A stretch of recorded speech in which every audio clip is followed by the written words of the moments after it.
लेकिन रवीना को इसकी कोई कदर नहीं थी।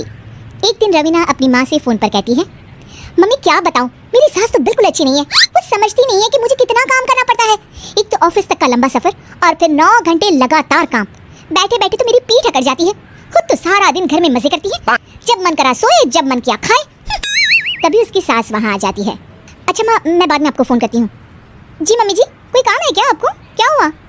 रवीना बहू, सारा दिन तो तू ऑफिस के मजे लेती है, लेकिन यहाँ ये बच्चे मुझे आराम भी नहीं करने देते। मेरी तो तबीयत खराब हो रही है। तो आपको लगता है कि मैं दफ्तर में मौज करती हूँ?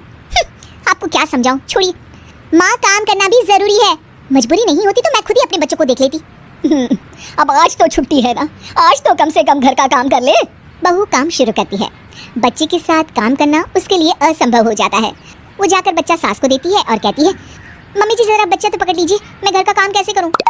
जैसे मैं करती हूँ रोज बच्चे के साथ। तुझे बताऊँ तो तू सोचती है कि कोई बड़ा काम तो है नहीं, बच्चा तो सोता रहता है।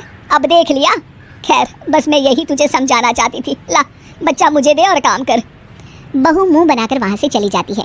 वो मन में सोचती है, बात तो सही है, बच्चे के साथ घर का काम करना असंभव है। वो किसी तरह काम करती है और अगले दिन ऑफिस के लिए निकल जाती है। ऑफिस में उसकी सहेली उससे कहती है, यार तू तो बड़ी लकी है, तुझे तेरी सास खाना बना कर देती है, बच्चे भी देखती है और तुझे किसी बात की चिंता भी नहीं होने देती। अरे क्या लकी, बदले में मैं उन्हें पूरी कमाई जो दे देती हूँ और अपने बच्चे से दूर रहती हूँ। वो अलग, हर किसी को ना दूसरे की प्लेट में ज्यादा घी दिखता है। जा अपना काम कर। अरे फिर भी ये तो है, यहाँ हमारे बच्चे को मैं क्रैश में छोड़ती हूँ, हर पल डर लगा रहता है कि क्या कर रहा होगा। खैर चल, मुझे क्या। बहू घर आती है तो देखती है कि उसकी सास उसके बच्चे को बड़े ही प्यार से खिला रही होती है।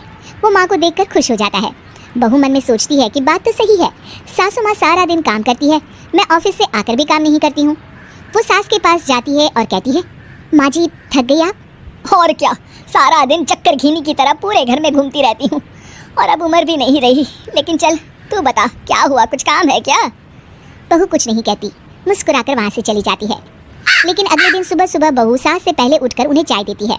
अरे आज सूरज कहाँ से उगा है, तू पहले उठ गई? चल अच्छा किया, मरने से पहले तेरे हाथ की चाय तो पी ली।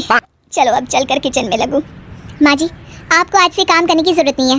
काम करने की जरूरत नहीं है मतलब? क्या तू करेगी आज से सारा काम? इतने अच्छे तो हमारे नसीब नहीं है भाई। नहीं माँ जी, मैं नहीं करूँगी, ना ही आप करेंगी, बल्कि ये करेगी। तभी वहाँ एक काम वाली बाई आ जाती है। ये कौन है बहू? माँ जी, ये नौकरानी है और आज से सारा काम यही करेगी। मुझे माफ़ कर दीजिए माँ जी, मैं नहीं समझ पाई कि आप थक जाती हैं।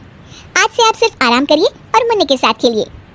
और सास बहू बच्चे के साथ खेलने लग जाते हैं।